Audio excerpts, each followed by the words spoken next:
नमस्ते मित्रों, कथा निधि चैनल पर आपका बहुत बहुत स्वागत है। हमारी आज की कहानी आज की जानी मानी प्रतिष्ठित लेखिका उषा किरण खान जी की लिखी हुई कहानी है।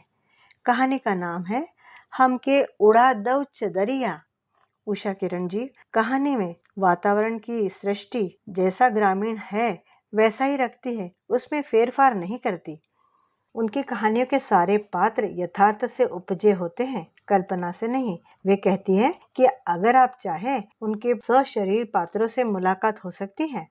उनकी कहानी में गांव और महानगर में बसी गांव की स्त्रियों की भूख की, सम्मान की, अस्मिता की, तनी हुई गर्दन वाली स्त्रियों की कहानियां रहती है। तो चलिए कहानी शुरू करते हैं। हमके उड़ा द चदरिया हो चलने की बेरिया। बैलों को ह ह ह ह ह ह की बोली बोलकर कोकाई ने खड़ा कर दिया। हल की नास पहले ही सीधी कर ली थी। बैल मूर्ति की तरह खड़े हो गए। कोकाई ने सिर पर से गमछा उतारा, पसीने से लथपथ अपना चेहरा पोंछा, घनी मूंछें सवारी, फिर बैलों की पीठ सहलाने लगा। बड़ी गर्मी है ना? तुम्हारे मुंह से फेन निकलने लगा। अच्छा बेटे, अब घर ही चलते हैं।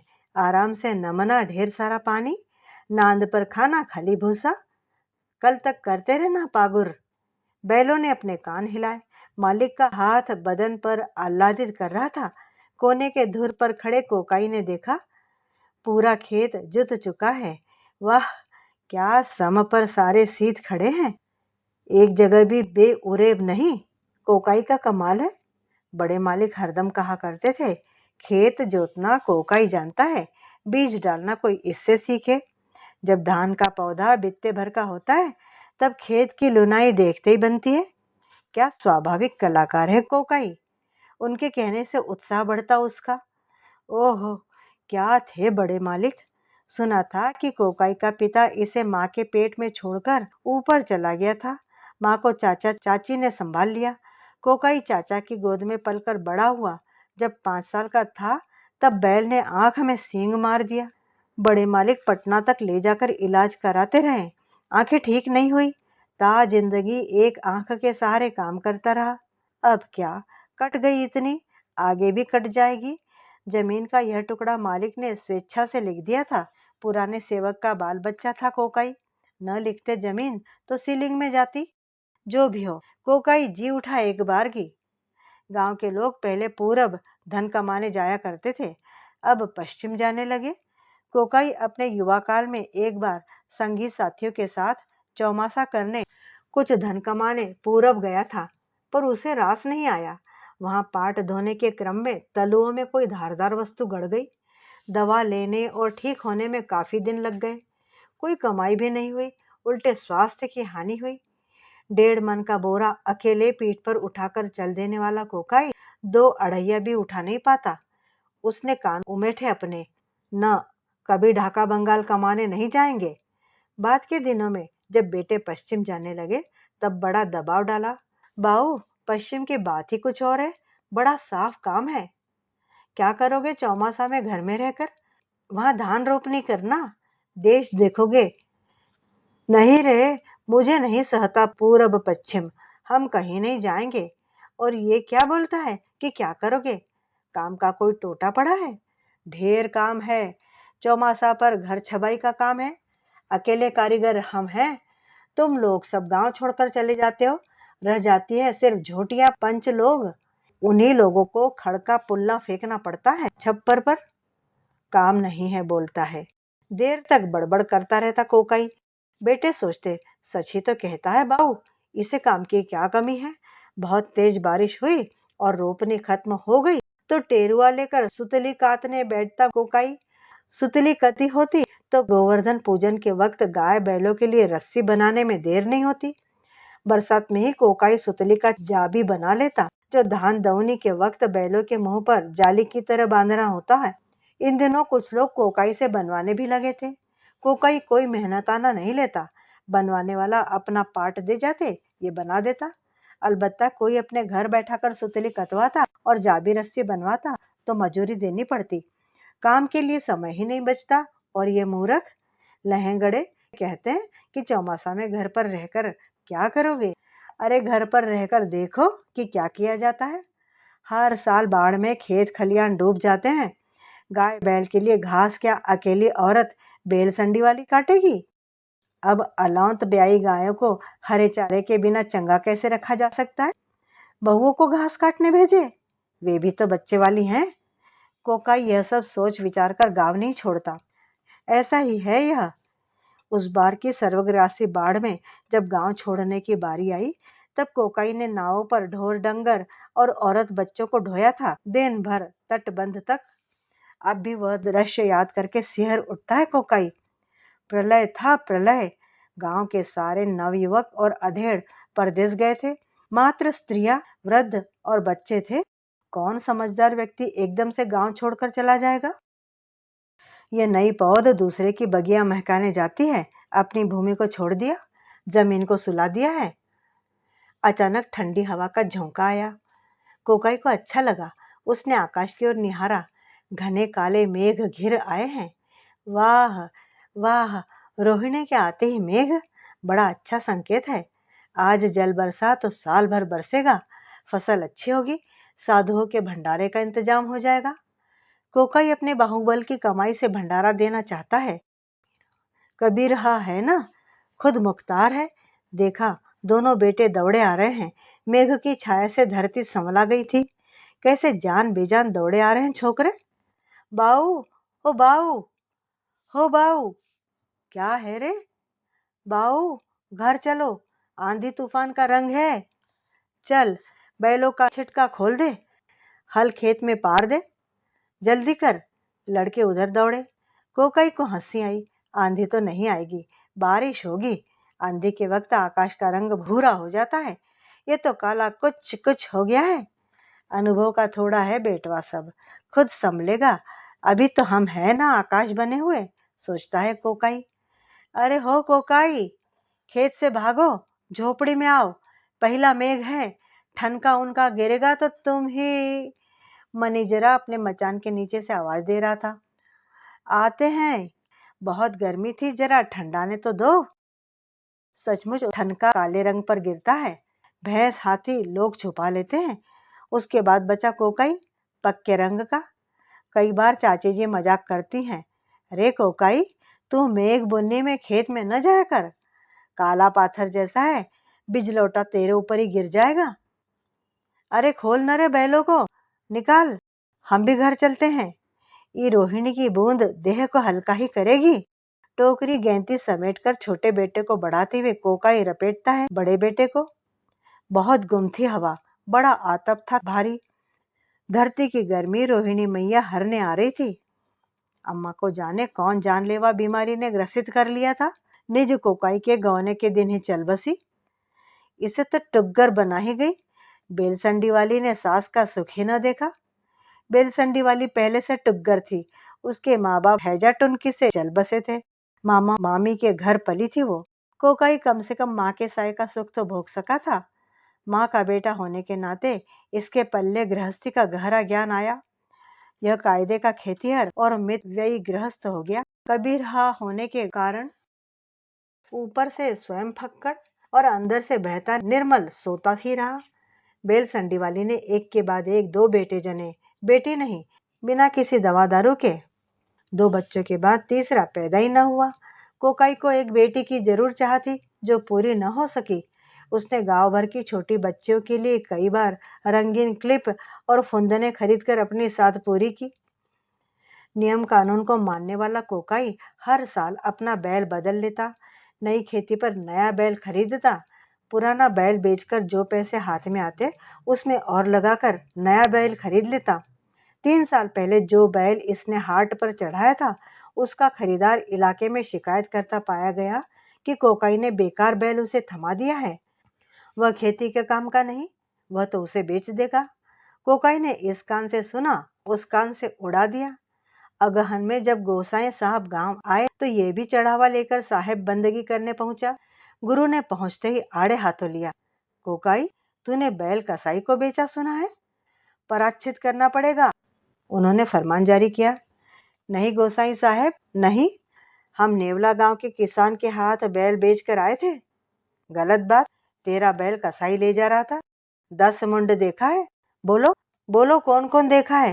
सचमुच कुछ लोग उछलकर खड़े हुए कि उन्होंने देखा है। कोकाई हक्का बक्का रह गया। उसने कहा कि वह उस किसान को ढूंढ लाएगा जिसने बैल खरीदा था, पर सुनवाई न हुई, सजा सुना दी गई। सजा को कोई कबीरहा नकार ही नहीं सकता। गोसाई साहब की दी हुई सजा जो थी, इस बार फसल नहीं हुई गोसाई साहब, सजा जरूर दीजिए। वह गिड़गिड़ाया।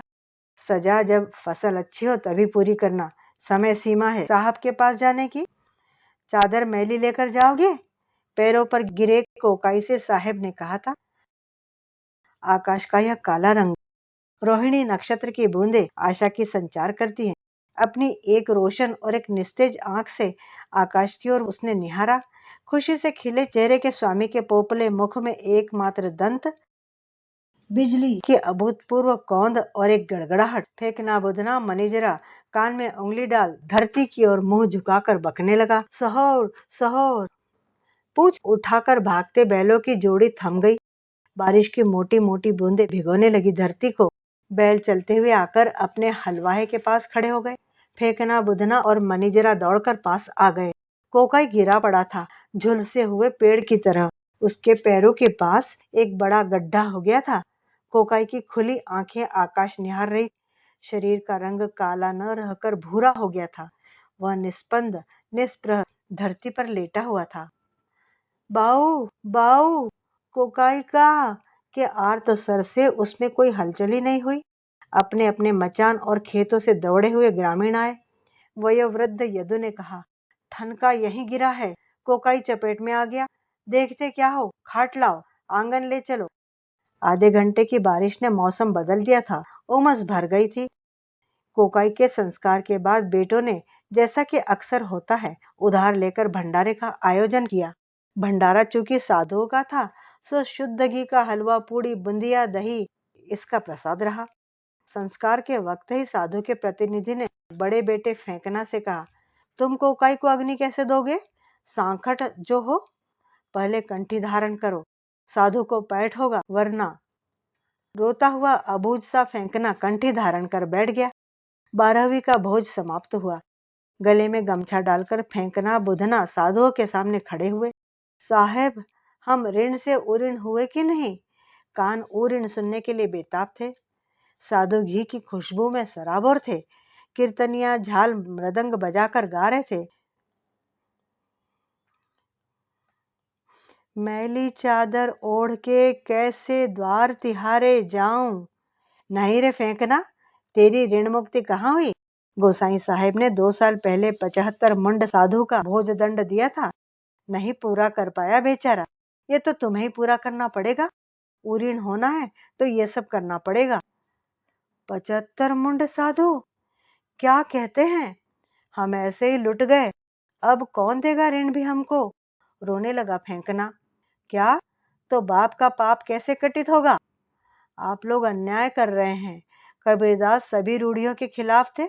उनका नाम लेकर रूढ़िवाद की पराकाष्ठा पर चले गए हैं आप।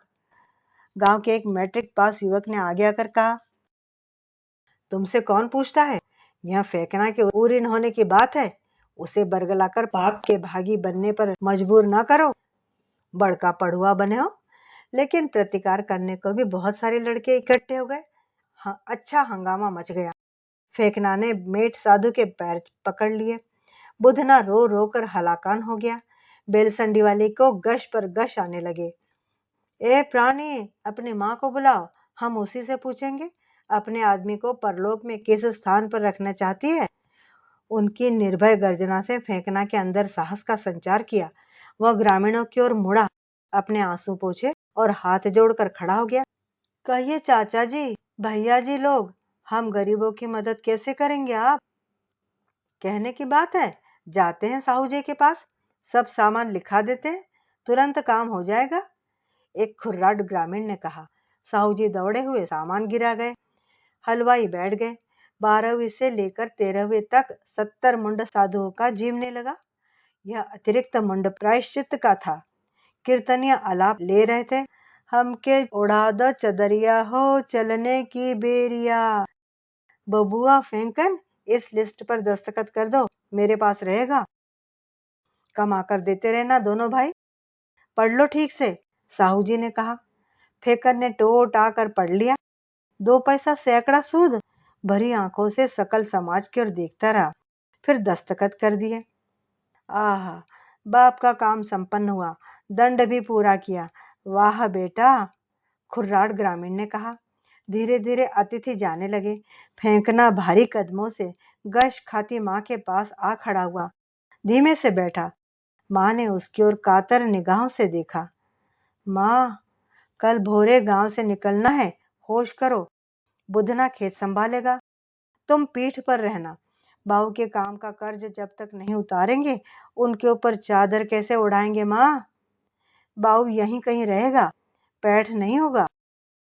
बेटे से लिपटकर जी भरकर रो चुकी बेलसंडी वाली फिर कभी होश ना खो सकी। बनारस में डबल शिफ्ट रिक्शा चलाता फेंकन हलाकान होकर कबीर चौरा चौक पर सो जाता है। कुत्ते की नींद जागता है और बिल्ली की नींद सोता है। कीर्तन के उदास स्वर हवा में तैरते रहते हैं।